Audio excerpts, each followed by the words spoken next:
Olá, muito boa noite a todos que estão nos acompanhando aqui no nosso culto online. Nós agradecemos a Deus por sua vida, pelo seu interesse de estar conosco aqui nesse culto. Nós estamos oferecendo esse culto ao nosso Deus, reconhecendo a sua presença, o seu poder, a sua graça, o seu cuidado na vida de todos nós. Nesses dias de pandemia, onde nós diariamente somos informados a respeito de situações tristes, desoladoras, que têm acontecido não só aqui no nosso país, como também em todo esse planeta. Apesar de toda essa situação tão difícil, nós podemos estar hoje aqui adorando ao Senhor, e se nós podemos fazer isso, certamente é por causa da sua graça, do seu cuidado, do seu amor e da sua proteção em nossas vidas. Então, muito obrigado por sua participação, continue conosco e nós queremos adorar o Senhor agora através da meditação na sua palavra. Eu peço que você curve a sua cabeça e nós vamos orar mais uma vez. Vamos orar? Senhor Deus, obrigado por podermos abrir a tua palavra neste momento e nela nós encontramos tantas instruções valiosas, preciosas para o nosso coração, para a nossa alma. E eu peço, Senhor, mais uma vez que agora, ao considerarmos a Tua palavra, que o Senhor fale conosco, abra o nosso coração e o nosso entendimento, que nós possamos entender aquilo que o Senhor quer comunicar conosco e que a Tua palavra frutifique em nossa vida.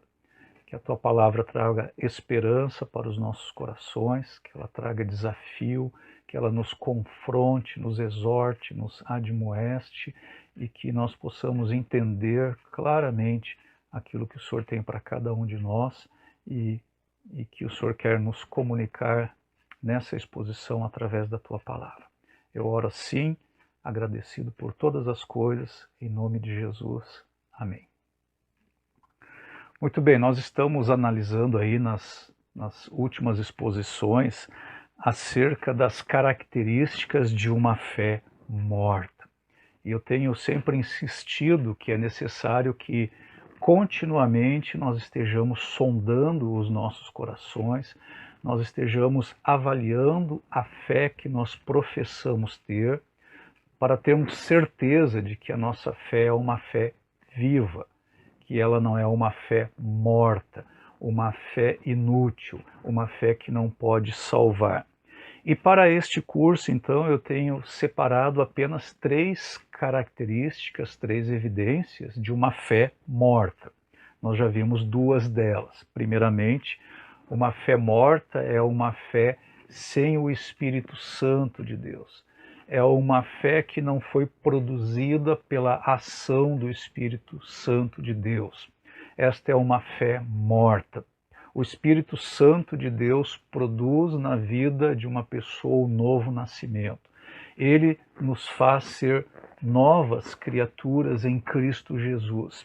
Então, aquela pessoa que não passou pela experiência do novo nascimento, de ser feito uma nova criação em Cristo Jesus, de ter passado pelo lavar regenerador e renovador do Espírito Santo, ainda que essa pessoa alegue ser cristã ou ser uma pessoa que crê em Deus, se ela não passou pela experiência do novo nascimento, a sua fé é uma fé morta, porque ela é uma fé sem a ação do Espírito Santo de Deus. Na última exposição nós vimos também que uma fé morta é uma fé sem Cristo, ou seja, sem um relacionamento com Cristo. A pessoa que não tem um relacionamento pessoal com Cristo, que não está em Cristo, que não é participante de Cristo, que não conhece a Cristo e é conhecido por Ele, essa pessoa não possui a fé salvífica. E se ela alega possuir alguma fé, a sua fé é morta.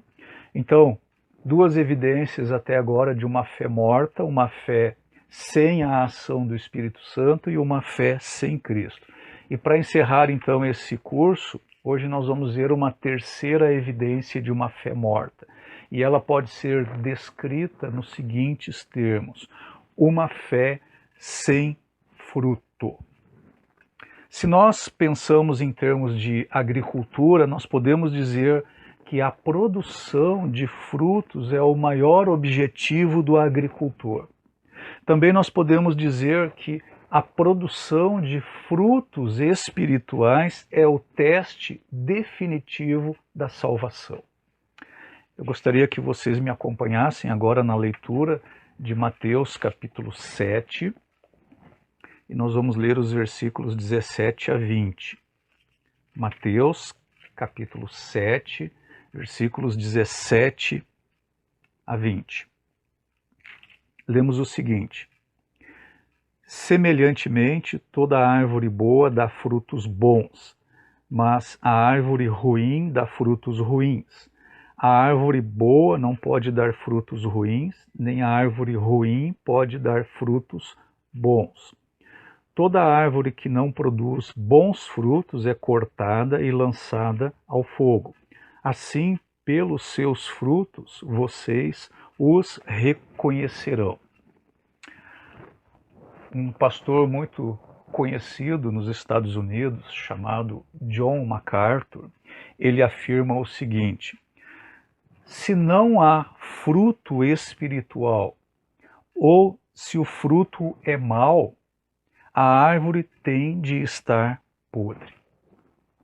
Nós podemos também pensar na parábola do semeador, ou dos 4 solos que nós encontramos nos evangelhos, especialmente lá em Mateus capítulo 13. Essa parábola já foi exposta aqui pelo nosso irmão Rômulo, e eu gostaria de voltar a essa parábola, agora tendo em vista esse aspecto aqui de uma fé salvífica, que é a produção de frutos. Então venha comigo agora para Mateus capítulo 13, versículos 3 a 8. Vamos fazer também a leitura desta passagem. Mateus 13, 3 a 8. Jesus falou muitas coisas por parábolas, dizendo: o semeador saiu a semear. Enquanto lançava a semente, parte dela caiu à beira do caminho, e as aves vieram e a comeram. Parte dela caiu em terreno pedregoso, onde não havia muita terra, e logo brotou, porque a terra não era profunda. Mas quando saiu o sol, as plantas se queimaram e secaram, porque não tinha raiz. Outra parte caiu entre espinhos, que cresceram e sufocaram as plantas. Outra ainda caiu em boa terra, deu boa colheita a 100, 60 e 30 por 1. Se vocês estão lembrados aqui, conforme a exposição do nosso irmão Rômulo, nós encontramos nesta parábola 4 tipos diferentes de solo. Nós temos aí por primeiro o solo à beira do caminho, versículo 4. Nós temos aí o solo rochoso ou pedregoso, versículo 5. Nós temos o solo espinhoso, versículo 7, nós temos o bom solo, versículo 8. E nesta parábola do semeador, se a terra não produz, é porque o solo é ruim. O solo ruim nesta parábola é um símbolo de um coração não redimido. A mensagem da parábola do semeador ela é muito clara. Dos 4 tipos de solos que nós encontramos aqui nesta parábola, apenas um deles é bom. Somente um produz fruto. Somente um tem valor para o agricultor. Este bom solo, ele simboliza o crente. O solo aqui da beira do caminho, ele representa aqueles que rejeitam completamente o evangelho. O solo rochoso e o solo espinhoso, eles representam os falsos cristãos. É possível ter fé sem ter frutos espirituais, mas esta fé, ela é uma fé morta. Então, os frutos e não as folhagens, eles é que constituem a prova da verdadeira salvação. Nesta parábola do semeador, a semente representa claramente a mensagem do Evangelho. nós vemos que no solo à beira do caminho, no solo rochoso, no solo espinhoso, a semente, ela chegou a germinar. Isso significa que a palavra foi recebida e ela começou a operar, mas a prova da salvação não consiste em apenas ouvir a palavra ou o evangelho. Não é apresentar uma resposta emocional imediata ao evangelho e nem mesmo o crescimento da palavra na vida de uma pessoa. A prova da salvação está no fruto. Notem o que Jesus diz ali no capítulo 7 de Mateus, no versículo 20. Ele diz o seguinte: assim, pelos seus frutos vocês os reconhecerão. O fruto é a grande prova da salvação verdadeira. Na parábola do semeador, o solo espinhoso quanto o solo rochoso, eles não são melhores do que o solo à beira do caminho. Nenhum desses três tipos de solo presta. O que foi semeado neles foi perdido completamente. Essa terra não serve para nada, ela serve apenas para ser queimada, e é como nos diz o autor de Hebreus, lá no livro de Hebreus, no capítulo 6, Hebreus capítulo 6, no versículo 8, nós lemos o seguinte, Hebreus 6, 8. Mas a terra que produz espinhos e ervas daninhas é inútil e logo será amaldiçoada. Seu fim é ser queimado.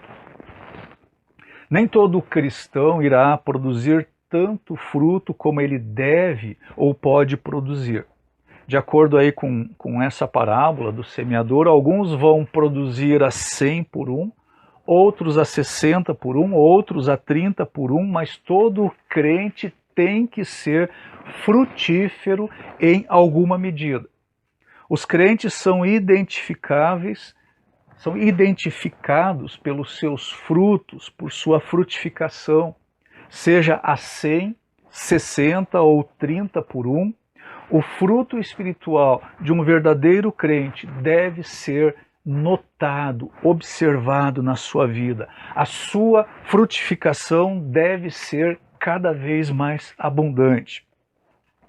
Um pouco antes de subir à cruz, o nosso Senhor Jesus Cristo, ele falou sobre a importância da frutificação espiritual. E ele usou a analogia da videira e dos ramos. E agora nós vamos então lá para o Evangelho de João, no capítulo 15. Evangelho de João, capítulo 15. Este é o meu texto principal da exposição, Evangelho de João, capítulo 15. Nós vamos ler os versículos 1 a 11. Começando no versículo 1. Eu sou a videira verdadeira e meu pai é o agricultor. Todo ramo que, estando em mim, não dá fruto, ele corta. E todo que dá fruto, ele poda, para que dê mais fruto ainda. Vocês já estão limpos pela palavra que lhes tenho falado. Permaneçam em mim e eu permanecerei em vocês. Nenhum ramo pode dar fruto por si mesmo, se não permanecer na videira. Vocês também não podem dar fruto, se não permanecerem em mim. Eu sou a videira, vocês são os ramos. Se alguém permanecer em mim e eu nele, esse dará muito fruto, pois sem mim vocês não podem fazer coisa alguma. Se alguém não permanecer em mim, será como o ramo que é jogado fora e seca. Tais ramos são apanhados, lançados ao fogo e queimados. Se vocês permanecerem em mim e minhas palavras permanecerem em vocês, pedirão o que quiserem e lhes será concedido. Meu Pai é glorificado pelo fato de vocês darem muito fruto, e assim serão meus discípulos. Como o Pai me amou, assim eu os amei. Permaneçam no meu amor. Se vocês obedecerem aos meus mandamentos, permanecerão no meu amor, assim como tenho obedecido aos mandamentos de meu Pai, e em seu amor permaneço. Tenho-lhes dito estas palavras, para que a minha alegria esteja em vocês e a alegria de vocês seja completa. João capítulo 15 é essa passagem tão conhecida onde o Senhor nos ensina através da ilustração da videira e dos ramos. Aí no versículo 1 o Senhor Jesus se refere a si mesmo como sendo a videira verdadeira. Ele diz aí no versículo 1, eu sou a videira verdadeira. Se ele é a videira verdadeira, ele então está em contraste com uma falsa videira. No Antigo Testamento, Israel foi estabelecido para ser a luz de Deus para o mundo. Eles deveriam ser reino de sacerdotes que representassem a Deus diante do mundo. Em Isaías capítulo 5, o profeta se refere a Israel como uma vinha. Agora deixe marcado aí João capítulo 15 e venha comigo para Isaías no capítulo 5. Isaías capítulo 5, vamos ler os versículos 1 a 7. Isaías capítulo 5, versículos 1 a 7. Cantarei para o meu amigo o seu cântico a respeito de sua vinha. Meu amigo tinha uma vinha na encosta de uma fértil colina. Ele cavou a terra, tirou as pedras e plantou as melhores videiras, construiu uma torre de sentinela e também fez um tanque de prensar uvas. Ele esperava que desse uvas boas, mas só deu uvas azedas. Agora, habitantes de Jerusalém e homens de Judá, julguem entre mim e a minha vinha. Que mais se poderia fazer por ela que eu não tenha feito? Então, por que só produziu uvas azedas quando eu esperava uvas boas? Pois eu lhes digo o que vou fazer com a minha vinha. Derrubarei a sua cerca para que ela seja transformada em pasto, derrubarei o seu muro para que seja pisoteada. Essa vinha aqui, ela foi plantada para que fruto fosse produzido. Israel como videira ou como vinha era especial, não era uma videira brava que havia sido transplantada. Ela tinha sido plantada num lugar muito especial, lá na terra de Canaã. Essa terra tinha em redor de si um muro de proteção. E esse muro de proteção era a lei de Deus. Essa terra ela foi preparada para receber uma vinha. As pedras que poderiam prejudicar o crescimento da videira tinham sido removidas. Uma torre de vigia foi construída. E essa torre de vigia serviria como proteção para a vinha, protegeria a colheita. Foi construído lá também um lagar ou um tanque, e esse tanque foi construído antecipadamente, prevendo-se o fruto que seria produzido pela vinha. Mas notem o seguinte, quando chegou a hora da vindima, da colheita, a produção foi apenas de uvas podres, de uvas azedas. Agora isso aqui em Isaías é uma parábola. E Isaías nos explica a parábola. Vejam o versículo 7. Pois bem, a vinha do Senhor dos Exércitos é a nação de Israel, e os homens de Judá são a plantação que ele amava.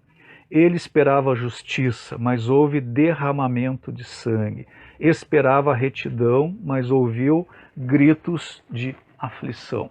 Então notem, a vinha do Senhor é a casa de Israel e Judá, e o fruto que Deus esperava da sua vinha era a justiça, retidão, mas Israel era culpado de opressão e de rebelião. Deus não foi glorificado pelos frutos que Israel produziu. E agora percebam o seguinte, é contra este contexto aqui de Isaías 5, que Jesus Cristo se apresenta como sendo a videira verdadeira aqui em João capítulo 15. Justiça e retidão caracterizaram a vida do nosso Senhor Jesus Cristo. Volte agora para João capítulo 15. O Senhor Jesus Cristo apresenta o seu Pai como sendo o agricultor, e o agricultor é aquele que vai lá trabalhando entre as vides para que elas produzam o seu fruto.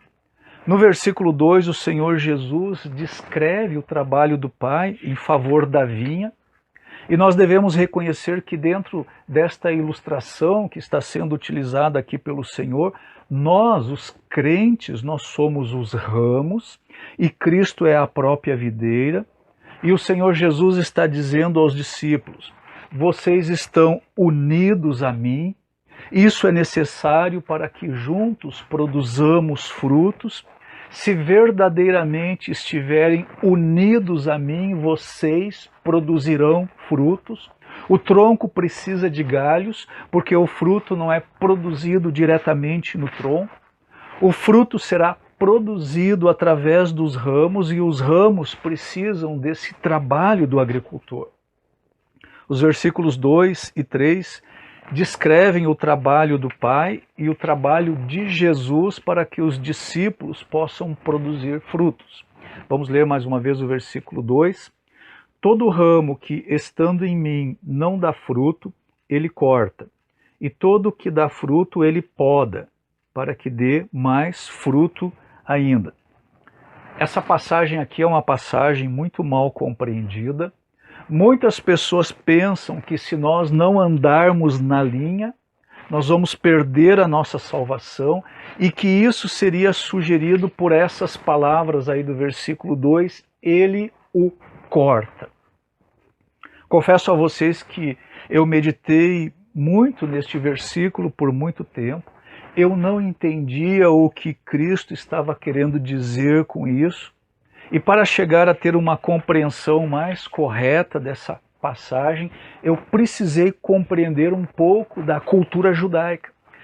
Lá em Israel, provavelmente ao sul da região de Jerusalém, há muita produção de uvas. E essas videiras, elas são cultivadas em pequenos campos, e cada um destes campos de uvas é separado dos demais por um muro de pedra, por uma taipa. As videiras em Israel, elas são plantadas ali bem junto ao solo. Elas não são plantadas em parreirais, como nós aqui conhecemos da cultura italiana, aqui da Serra Gaúcha. E há uma razão para isso. Israel é uma terra muito seca. É necessário se conservar toda a umidade possível. Por isso, nas estações secas, as videiras elas são deixadas lá bem junto ao solo. Isso ajuda a evitar a evaporação. Agora, se as videiras elas são deixadas junto ao solo, elas jamais produzirão frutos.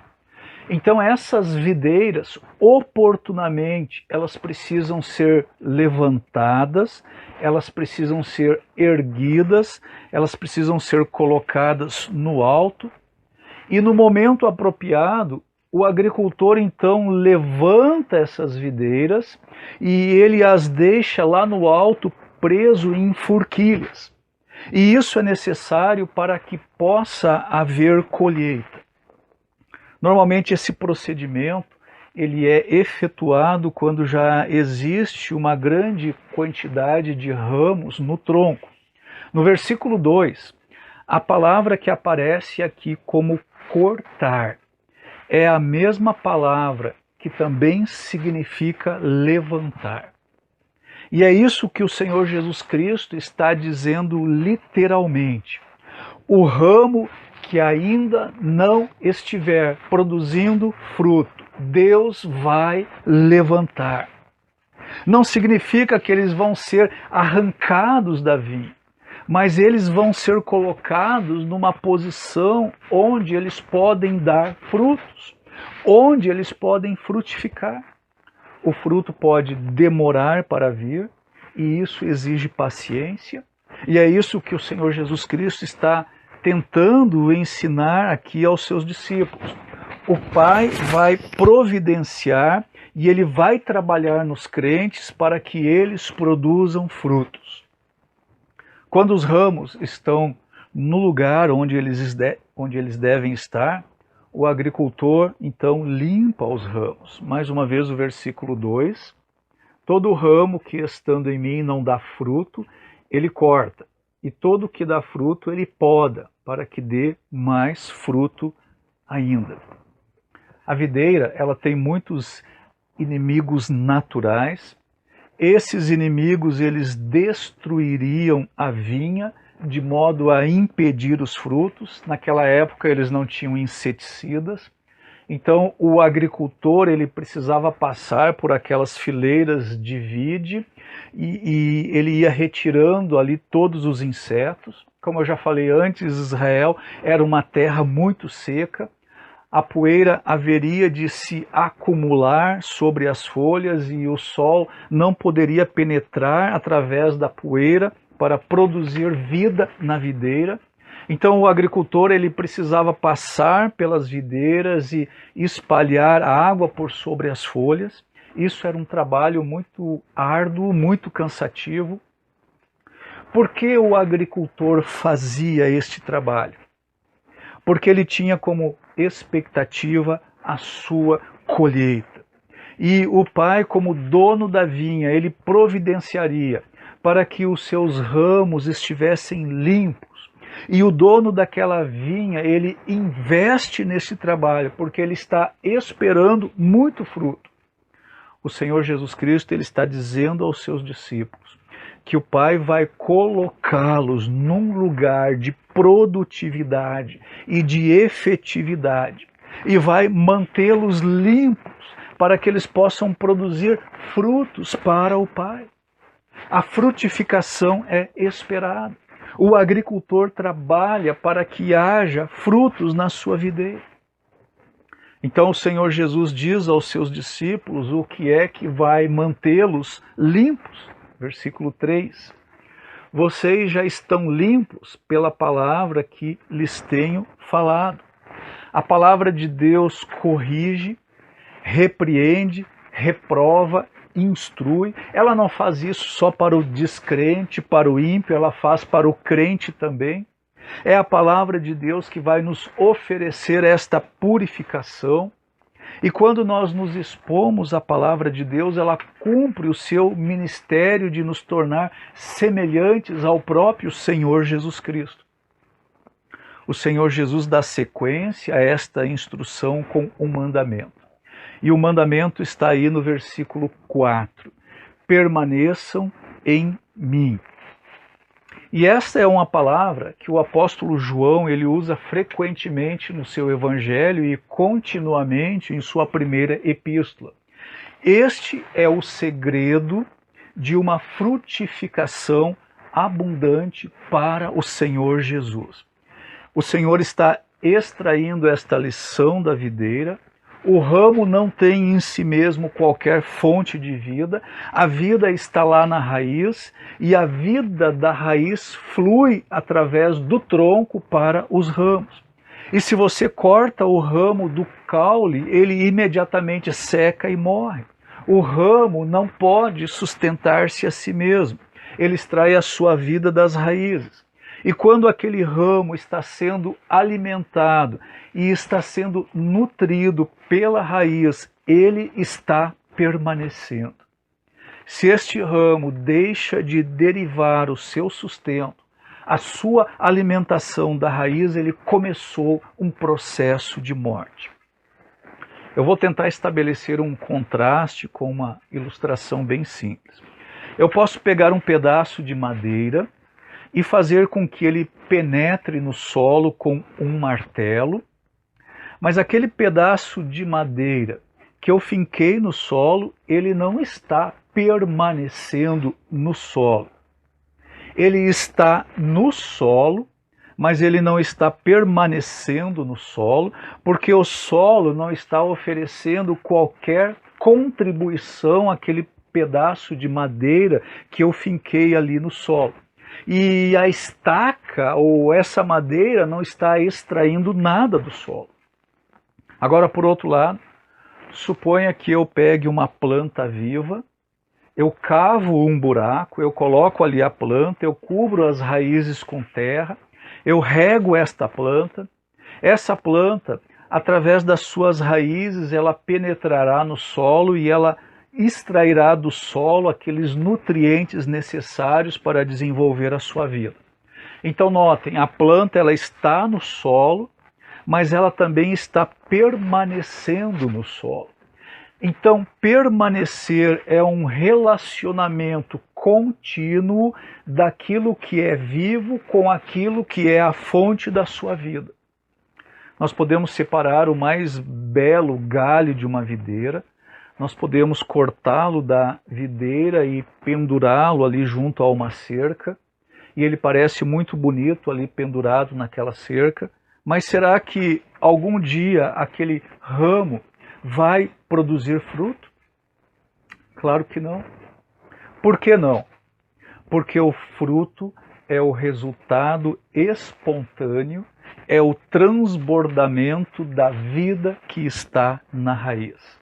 É a raiz que produz fruto e ela usa o ramo para fazê-lo. E é isso que o Senhor Jesus Cristo quer dizer quando nos ensina que o ramo não pode produzir fruto de si mesmo. Ele diz isso aí no versículo 4. Jesus Cristo diz: eu sou a videira, eu sou a fonte da vida, vocês são os ramos, vocês não podem produzir frutos por si mesmos. Somente quando a minha vida estiver fluindo através da vida de vocês é que pode surgir algum fruto. Somente se estiverem em mim, permanecendo em mim, somente se vocês forem participantes em mim, é que haverá frutos, é que haverá frutificação. É Cristo que vai produzir fruto e Ele é o único que pode fazê-lo. E Ele vai fazer isso na vida daqueles que são verdadeiros crentes. Então o Senhor Jesus, na continuidade aqui, Ele dá uma advertência muito séria. Versículo 6.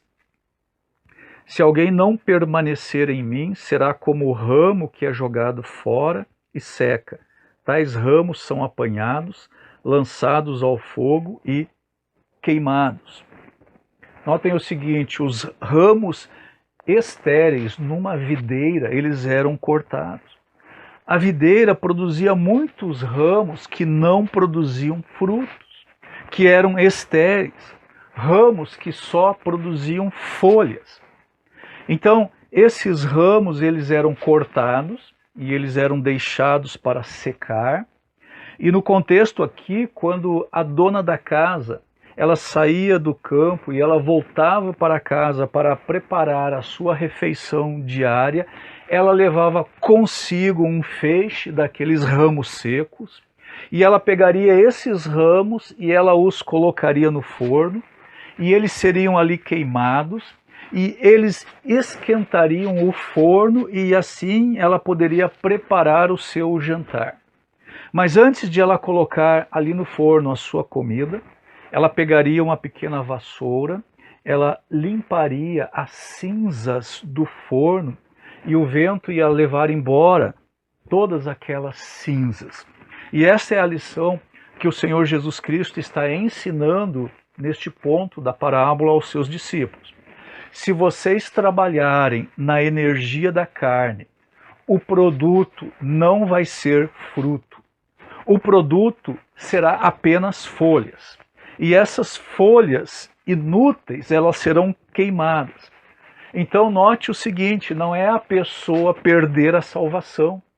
Nesta analogia aqui da videira e dos ramos, o Senhor Jesus Cristo não está falando acerca de salvação, Ele está falando acerca de frutificação. O que é queimado é aquilo que é o resultado do trabalho que é realizado à parte de Cristo na energia da carne. Este trabalho não resultou em frutos, apenas em folhagens que não prestam para nada, a não ser para serem queimadas. E é tudo queimado. e nada sobra, a não ser cinzas inúteis. Meus queridos, vai chegar a época em que o dono da vinha vai demonstrar aquilo que tinha valor e aquilo que era sem qualquer valor. Vocês estão lembrados do tribunal de Cristo? Agora venha comigo para 1 Coríntios, no capítulo 3, versículos 11 a 15. 1 Coríntios, capítulo 3, 11 a 15. Porque ninguém pode colocar outro alicerce além do que já está posto, que é Jesus Cristo.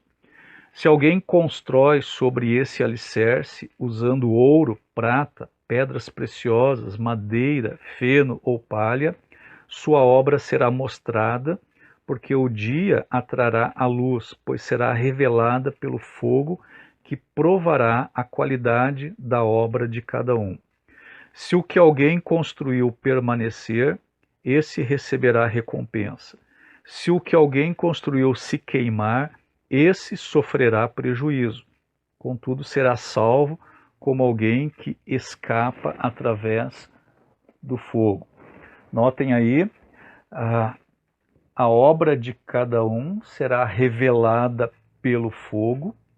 E diz o apóstolo Paulo, se o que alguém construiu se queimar, esse sofrerá prejuízo, contudo será salvo como alguém que escapa através do fogo.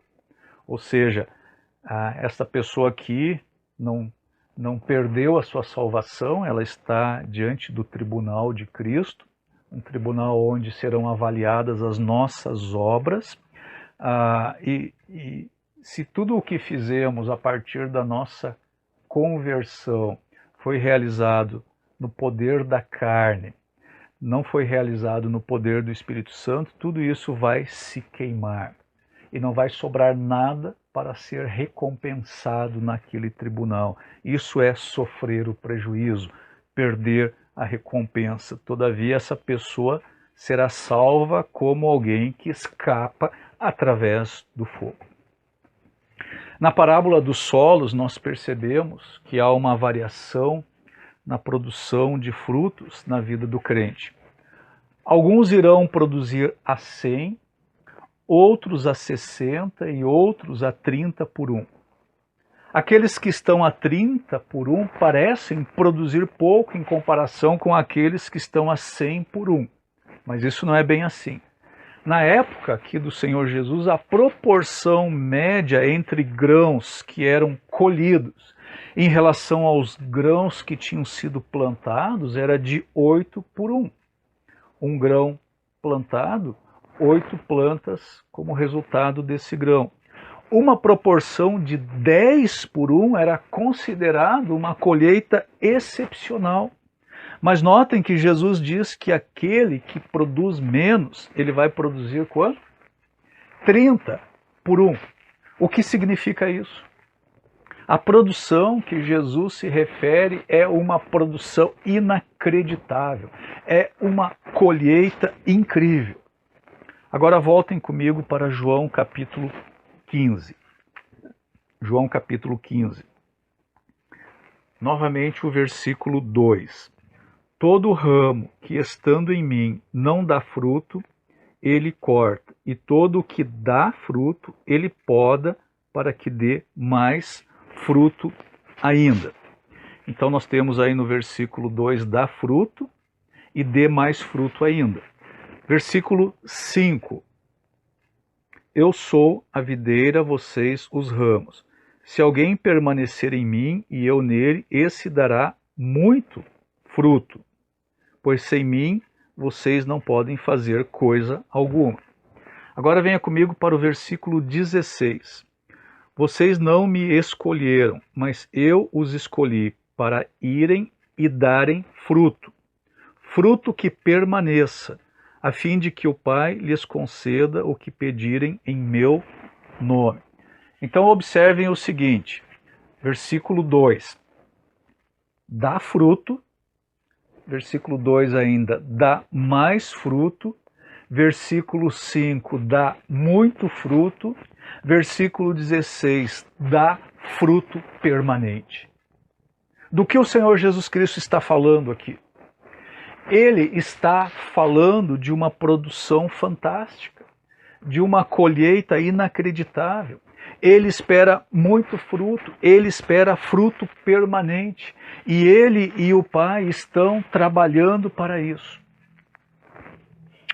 Nosso tempo aqui está se encerrando, mas eu queria ressaltar essa verdade. A vida frutífera é a prova definitiva de nossa salvação. E ela só é possível através de uma fé produzida pelo Espírito Santo e de uma fé que está em Cristo.